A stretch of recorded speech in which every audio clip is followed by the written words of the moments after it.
4:28:40 বা 45 যাবে।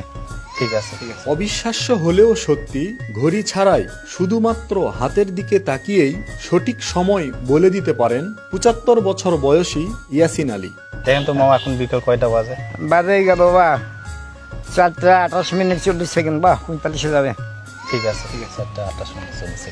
দিনের আলো বা রাতের অন্ধকারে যে কোনো মুহূর্তে নির্ভুলভাবে ঘন্টা, মিনিট, এমনকি সেকেন্ড পর্যন্ত বলে দিতে পারেন ইয়াসিন আলী। এখন তিনি সবার কাছে ঘড়ি ইয়াসিন নামে পরিচিত। বাড়ি থেকে আসলে? এখন বাড়ি থেকে আসলাম। কয়টা বাজে এখন? এখন বাজলো ভাই 4:22:50। ঠিক আছে ঠিকই আছে। কয়টা বাজে এখন? বাজলো 4:30:35।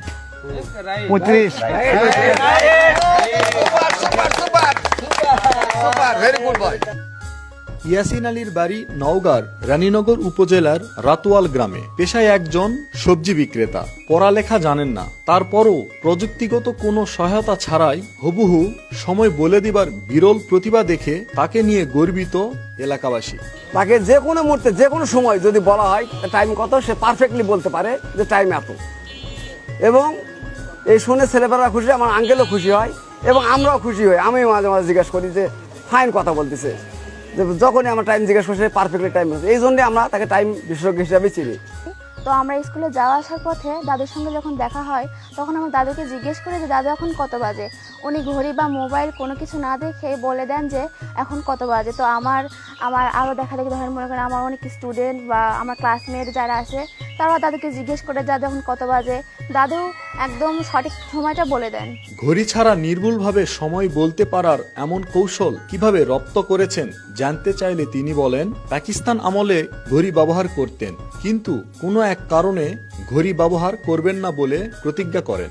এরপর থেকে ঘড়ি ছাড়াই সময় আয়ত্ত করার চেষ্টা করেন তিনি। ঘোড়ার গাড়ি করলাম, সান্তাল টু নওগাঁ দুকোনহাটি, রাজবাড়ি, নানান রকম চিত্রপুর, চকগড়ি, হাতিনা, সারা দেশ গাড়ি চালাতাম। ঘোড়ার গাড়ি চালাতে চালাতে হাতে ঘড়ি ছিল, ঘড়ির ঘা হয়ে গেল। সান্তাল টু নওগাঁ প্যাসেঞ্জার দিয়ে এসে দেখছি যে সুপাররা বেতন পায়া হাতের ঘড়ি, চোখের চশমা, টাই লাগা উদরি মাদরি করছে। উড়ে শালা লাট তারা শাল ধরে। ওই দিন থেকে মনে একটা বুঝ দিলাম যে ঘড়ি আর ব্যবহার করবো না, দেখি ঘড়ি অন্তর শেষ করবো, দেখি আমি পারি কিনা। তখন ঘড়ির পকেটে রাখতাম আর অন্তরের সাথে ট্রাই করতাম। করতে করতে করতে করতে হিসাব করে দেখলাম হ্যাঁ মনির সাথে ট্রাই করা ঘড়ির সাথে মিলে যায়। আস্তে আস্তে আস্তে আস্তে দেখলাম যে হ্যাঁ। তারপর থেকে আমি আর ঘড়ির ব্যবহার করলাম না। ঘড়ির আমনামা খাচ্ছি আগে, ঘড়ি আর ব্যবহার করলাম না, ঘড়ি বাদ দিলাম। বাদ দিয়ে তখন টাইম চল নিজে নিজে সেট করতে লাগলাম। তখন নিজে নিজেই চলে নিজেই করি। আবার একটু মনোভাব করি, তারপরে বাড়ি ঘরে যা দেখি দেওয়াল ঘড়ি কেমন হচ্ছে, দেওয়াল ঘড়ি চললো নাকি, চলছে নাকি, হ্যাঁ এভাবে চলতে দেখি না আমার কথার সাথে মানুষের ঘড়ির সাথে মিলে দেখা যাচ্ছে। দেওয়া ঘড়ি আপনার ভিতরেও আছে, আপনিও ঘড়িকে কন্ট্রোল করতে পারবেন।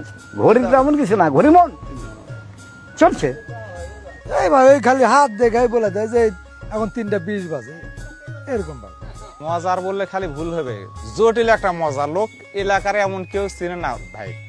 মানে আমরা ছোট থেকে যখন স্কুলে যেতাম তখন থেকে মানে যে ওনার সাথে এমনিতেই প্রশ্ন করতাম, দেখা হলে দূরে যায় হেঁটে যায় হলেও প্রশ্ন করতাম যে ভাই এখন কয়টা বাজে বলেন তো, দূরে যায় বলতাম একসাথে গ্রুপ। এলাকাবাসীর কাছে মজার মানুষ হিসেবে পরিচিত ইয়াসিন আলী।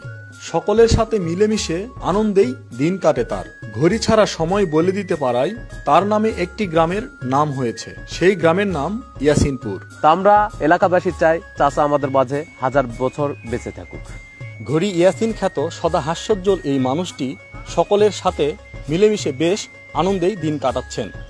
জীবনের শেষ দিন পর্যন্ত সুস্থতার সহিত যেন বেঁচে থাকতে পারেন, এমনটাই তার প্রত্যাশা। রাকিব রায়হান, বাংলাভিশন ডিজিটাল, নওগাঁ।